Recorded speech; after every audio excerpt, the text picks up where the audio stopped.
Bonjour à tous, je suis Julie du blog Apiculturez-vous et je suis heureuse de vous retrouver aujourd'hui pour le troisième défi confort de l'été.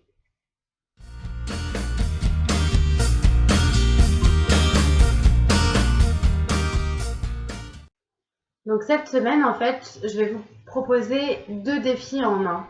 En fait, on va forcément consacrer davantage de temps à la lecture, mais pour consacrer davantage de temps, ça va aussi vouloir dire passer moins de temps devant la télé, devant les écrans d'ordinateur, devant son smartphone. On y va?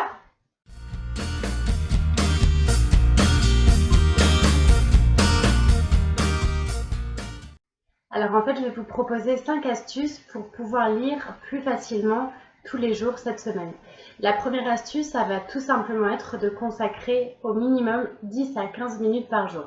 C'est la méthode des petits pas, on commence doucement. 10 à 15 minutes par jour, ça représente pas grand-chose et pourtant je peux vous assurer que les bénéfices seront grands.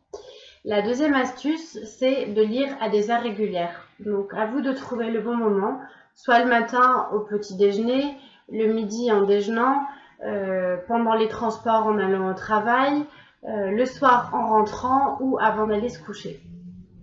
La troisième astuce, ça va tout simplement être de trouver un endroit paisible pour lire, sans aucune interruption possible. Ça veut dire qu'on coupe son téléphone, on n'est pas embêté par les sonneries de notification et toutes les tentations environnantes qui pourraient nous empêcher de lire. La quatrième astuce, c'est tout simplement d'avoir un petit carnet de notes parce que il est assez important, je trouve, de noter les choses qui nous paraissent inspirantes au cours de nos lectures. Et enfin, la cinquième petite astuce pour lire, eh bien, c'est simplement de varier les plaisirs. Il y a l'embarras du choix en termes de lecture, donc autant de science-fiction que de livres de développement personnel. L'important, c'est de prendre le temps de lire pour vous et de lire des choses qui vous apportent.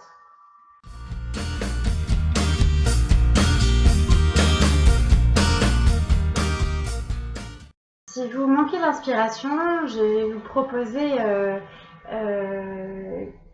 3-4 livres qui vous parleront peut-être et qui vous donneront envie de vous pencher sur le sujet. Donc c'est des livres qui traitent de développement personnel et qui sont pleins d'inspiration positive.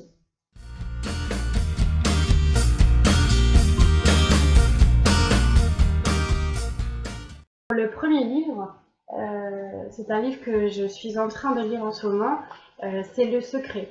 Ce livre est extrêmement intéressant et évoque en fait une loi qui est assez bien connue, c'est la loi de l'attraction. En fait, la loi de l'attraction, c'est une loi qui vous renvoie exactement ce sur quoi vous concentrez vos pensées. En fait, le livre explique que si vous arrivez à projeter votre esprit dans ce que vous désirez, si vous arrivez à faire une pensée dominante de ce que vous désirez, eh bien vous l'attirez dans votre vie. Voilà, je vous conseille donc ce livre à lire, Le Secret de Rhonda Byrne. Le deuxième livre que je vous conseille à lire pour cet été, c'est Plaidoyer pour le bonheur de Mathieu Ricard. Donc vous connaissez certainement Mathieu Ricard qui est assez connu pour ses nombreux ouvrages sur le bonheur et également ses interventions.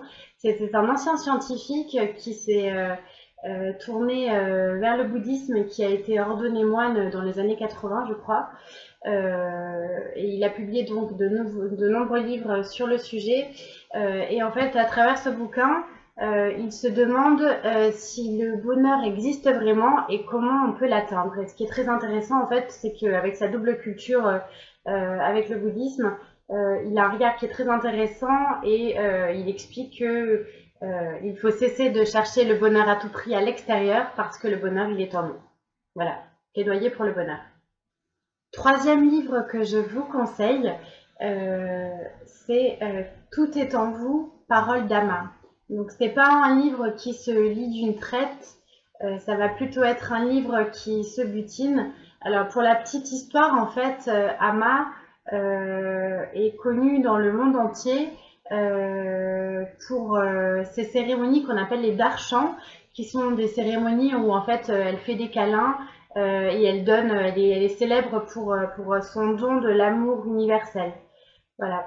Donc en fait, son rôle est de diffuser un peu un flux ininterrompu d'amour auprès des gens au cours de ces cérémonies. Et donc, ce petit ouvrage retrace un peu les belles paroles d'Ama, et qui se lit un peu comme un calendrier perpétuel. Donc dès que vous avez envie, vous le feuilletez. Voilà. Je vous le conseille, il est très inspirant. Et enfin, dernier livre que je vous conseille de lire pour cet été, donc c'est davantage un roman en fait, qui est un peu dans la même veine que les livres de Laurent Gounel qui mêle un peu romance et développement personnel. C'est Ta deuxième vie commence quand tu comprends que tu n'en as qu'une, de Raphaël Giordano. En fait, c'est l'histoire d'une femme qui est un peu paumée dans sa vie, qui est pas franchement épanouie et qui, un soir, en ayant un accident de voiture, va rencontrer une personne qui se présente comme un routinologue. Alors, un routinologue, qu'est-ce que c'est? Eh ben, c'est quelqu'un qui aide les gens à sortir de leur routine et de leur vie morose. Donc voilà, c'est un livre qui est très sympa à lire, qui se lit super facilement et qui mêle donc romance et bons conseils positifs pour sa vie.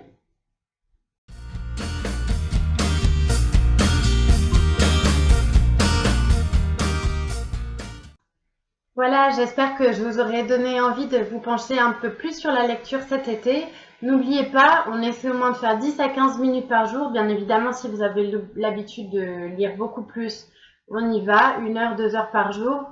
L'idée, c'est simplement de prendre davantage de temps pour soi et de faire des choses qui nous apportent. Je vous dis à très bientôt, salut!